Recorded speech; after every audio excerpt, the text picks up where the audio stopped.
It doesn't look right. But that's the way it's stacking up for Georgia and Kentucky on by the numbers. But those numbers don't always tell you the whole story. But the numbers do say Kentucky is a team to be considered and not taken lightly.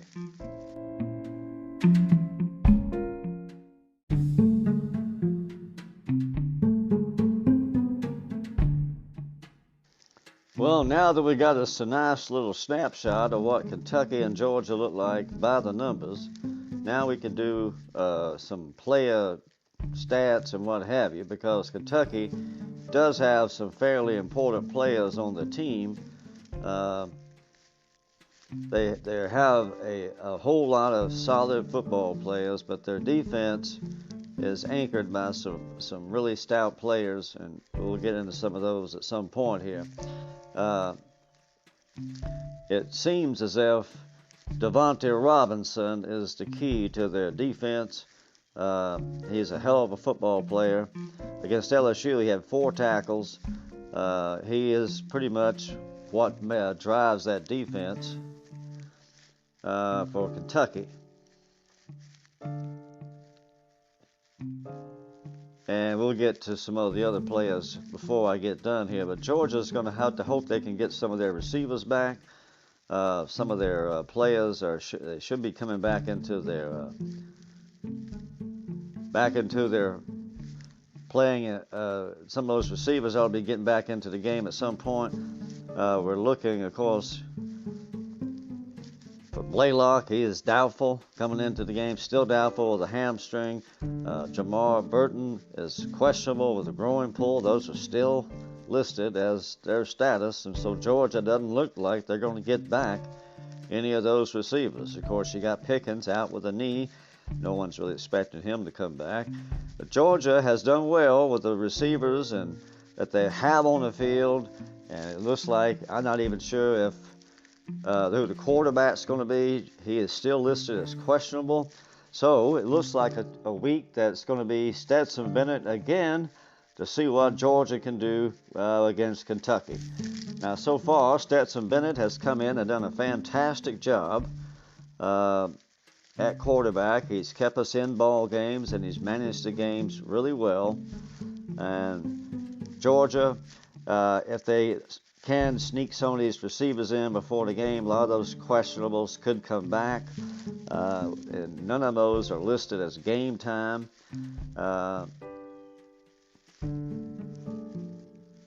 But that's the way it's stacking up for Georgia.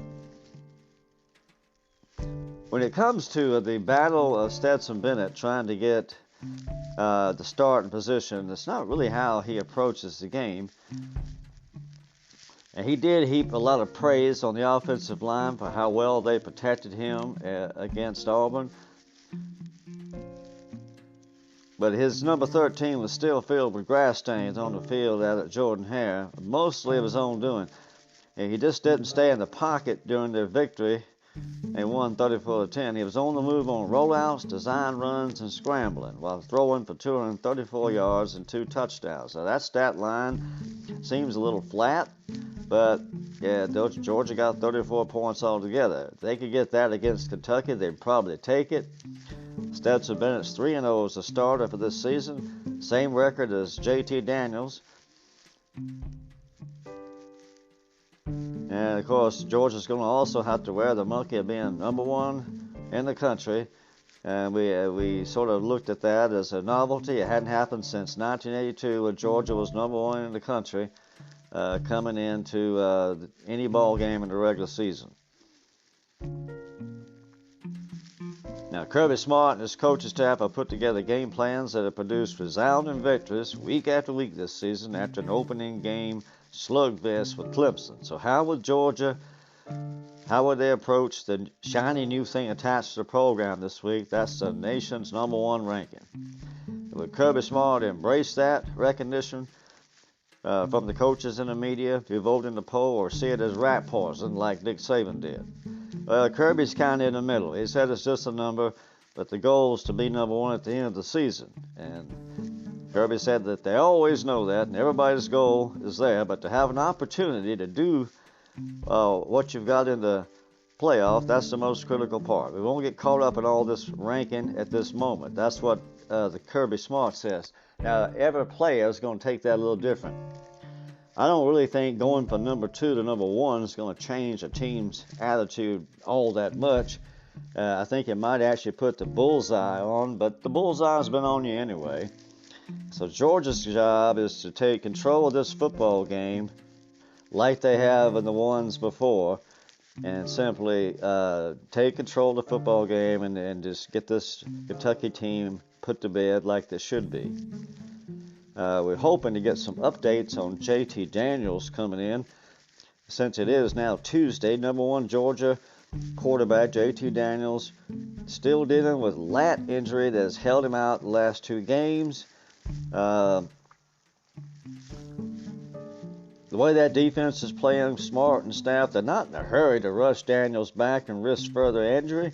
Bennett's done a good job of controlling the game, protecting the ball in Daniels' place. And the way I see it, Kentucky was able to beat Florida because they could basically ignore the pass. They simply played every down as if Florida didn't have a wide receiver, and concentrated all the eyeballs on the running game or the ball. But they were watching the run, and they played that game. They had the luxury of doing that because Florida wasn't able to take advantage. Now, if they take that approach against Georgia, Georgia will win this game 63-3.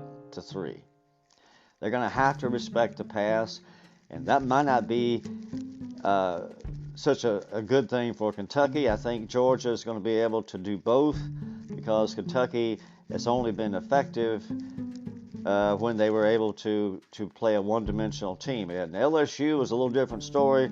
LSU was a team in disarray. They so many missed gaps. They played that game altogether wrong, and the secondary was, of course, lit up by this Kentucky quarterback, Levi. It's not a pair of blue jeans. That's his name.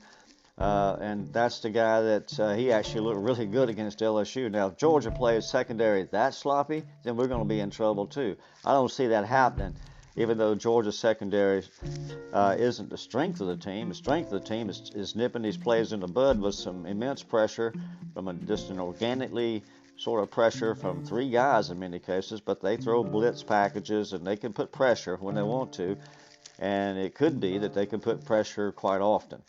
That's the way I see this game, is that Georgia should be able to play this game on the same kind of template that they did against Arkansas. It's going to be a home game. The crowd should be loud, and that should make it a long day for Kentucky.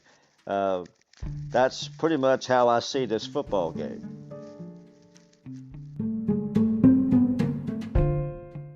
Hopefully we'll have another great week with a bunch of disciplined, focused execution here this week. We're going to need to play our very best. There's no question about that when you're going in to play at Georgia, and what Kirby's done there and the team that he has put together. You see why they're ranked in that we have in place to be successful. They know that. They have to go do it. We all have to do it. Is there anything you have the vibe after this game that kind of keeps you all up? Pardon me? Like having the off week after this, does it kind of free you up at all? Just to really even more just physically go out there and throw that. I'll approach it when we haven't changed our approach in the last several weeks as far as my practice schedule. We haven't changed. So again, I said it last week. What did I say on Monday or a week before? I said it again. I say it again. We're going hard. I'd like to say a quick hello to Coach Dooley. Appreciate him coming over. Always great to see him in the audience and also at practice from time to time. Good to have you, Coach. Got a text from Derek the other day, so it's good to hear from him as well. But appreciate you being here. We are on to Kentucky. I think when you look at what Coach Stoops has been able to do, it's pretty remarkable. First off, he's a really good football coach.